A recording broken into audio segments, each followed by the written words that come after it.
আপনি জানেন যে টাকা পাচার করে যারা, তারা কিন্তু দেখবেন টাকাটারে সুন্দরভাবে পাচার করে তার ছেলে মেয়েদের জন্য, কিন্তু শেষ পর্যন্ত কিন্তু ওই ছেলে মেয়েগুলো পাচার হয়ে যায়, কারণ বেশি দিন আর ওই বাপের থাকে না। কিন্তু আমি অনেকের বিরুদ্ধে লাইভ করছি, বড় বড় মানুষের ছেলে মেয়েদের বিরুদ্ধে দুর্নীতির অভিযোগে।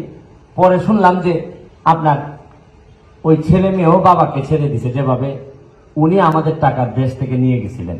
টাকা তো বেশিরভাগ মানুষই খেয়ে যেতে পারে না, আমি তো জানি যতটুকু যে 30% খেয়ে যেতে পারেন না, 70% উনি রেখে যান।